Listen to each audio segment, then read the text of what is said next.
We're going to take a look today at one of the most famous songs by the Beatles. Because is a song from the Beatles' final album, Abbey Road. And it comes right before the medley that concludes the album. I encourage you to find it and listen to it here on YouTube. It features beautiful 3-part vocal harmony by Lennon, McCartney, and George Harrison.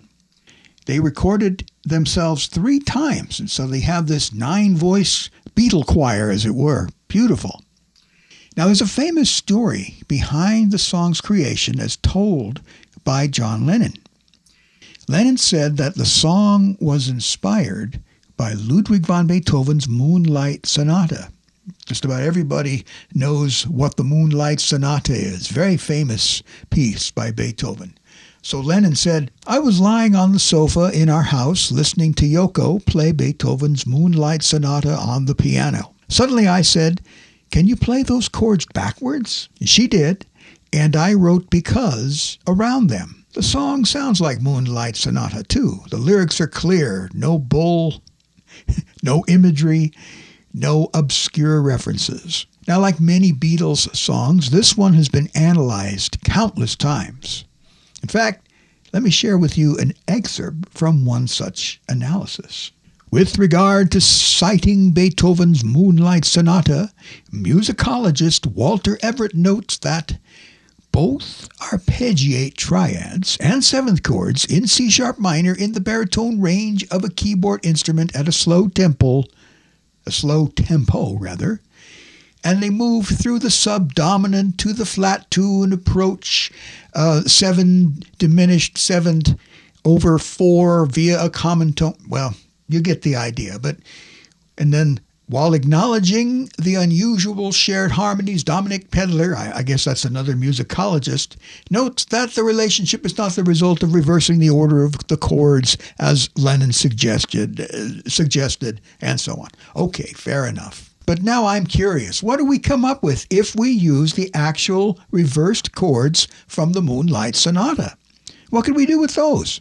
Well, it's time for a musical experiment. First, we're going to figure out what the chords are in the first movement of the Moonlight Sonata.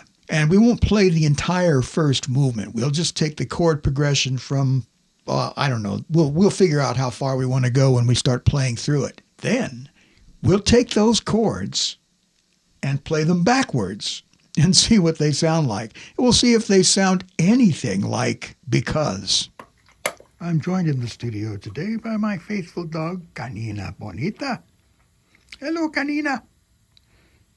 Those things on the rug there are her yak bones. They're basically made of yak cheese, and she enjoys chomping on those. So if you hear some sounds during this portion of the video, it's her. So the first thing we're going to do is figure out the chords from the Moonlight Sonata in the first movement. Now we're only going to play, let's see, we're going to go as far as, 1, 2, 3, 4, 5, 6, 7, 8, the first 9 bars. That's all we're going to do. So starting here at the very beginning, obviously we have C sharp minor, C sharp minor over B, and then A, D over F sharp, and then we have a chord change on every beat here. G sharp 7, C sharp minor over G sharp, G suspension, or G sus if you like, G sharp 7, back to C sharp minor. Then we have G sharp 7 over B sharp, C sharp minor, F sharp minor, E over B, and then B7, and then we land on E, which is the relative major of C sharp minor. All right, now if we take these chords and play them like a pop song, it sounds something like this. Let's say we're playing it kind of Elton John style. C sharp minor over B, A, D over F sharp, G7, C sharp minor over G sharp, G suspended, G sharp 7. Now I'm starting to sing it. And then we have the G sharp 7 over B sharp, C sharp minor, F sharp minor, E over B, B7, and landing on E. You could make a kind of a nice song out of that, couldn't you? All you songwriters out there, take note. You could borrow this chord progression, maybe change it a little bit, and write a really nice ballad. But now, let's see what happens if we play these chords backwards. Now, we're not going to actually try to play the Moonlight Sonata backwards. I guess it would sound something like this. Actually, it'd be starting on E.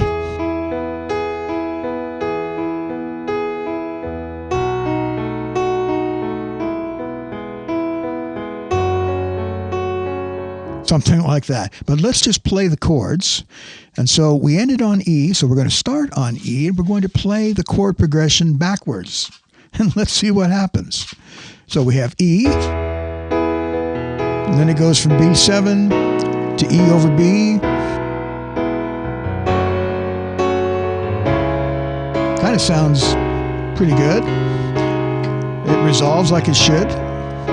C sharp minor, G7, G suspended, whoops, G7, G suspended, C sharp. Well, there's an interesting change. I like it though. And it goes to A, and then C sharp minor over B, and then C sharp minor. Well, some of it works. The last two measures, not really much of a cadence there.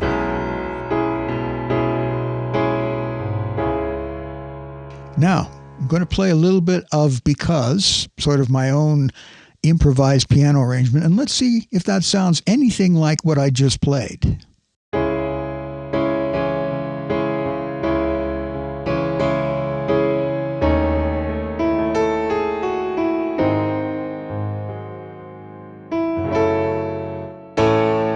Told you I'm improvising.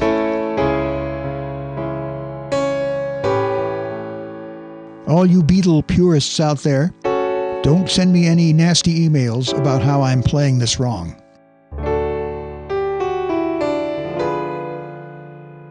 Anyway, I don't think it really sounds like the Moonlight Sonata played backwards. However, you could take this backwards progression and do something interesting with it.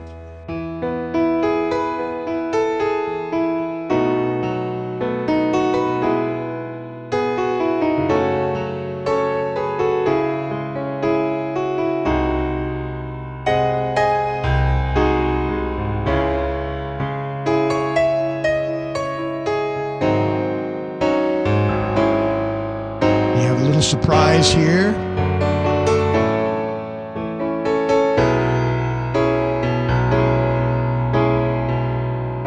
Now you could just alter that last measure to make it sound a little less weird. Let's see, how could we do that? I still really like this D over F sharp.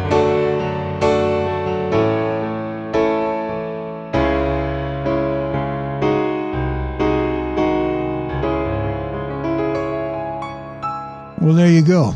Even the backward chord progression taken from the Moonlight Sonata, just the first 9 bars, you still end up with a very interesting chord progression. Something that you could use for all you songwriters out there. You could write a beautiful ballad, either using the original chord progression with a few slight alterations, or you could use this backwards chord progression. So, if you happen to write a song and do a recording of it, I'd sure love to hear it. But anyway, it's interesting. Sometimes the stories behind a song could be a little bit apocryphal, maybe not completely true. However, I do believe that when John Lennon heard Yoko Ono playing the Moonlight Sonata, in some way it did inspire him. You know, he also wrote a song in C sharp minor, which is not your typical key for a pop song to be written in. And it has some really beautiful changes. And I understand that the Beatles had to work really hard to learn the harmonies. I think they were coached by George Martin, a classically trained musician. And you can hear that classical influence in the harmonies that they sing and in the chord progression that is used in this song. If you have any questions or comments, please be sure to leave those in the comment section. I will be sure to respond. If you'd like to support my work, you can go to my Patreon page. The link is in the description. Don't forget to like this video and subscribe to the channel if you haven't already. Thanks again for watching, and I look forward to speaking to you in the next one.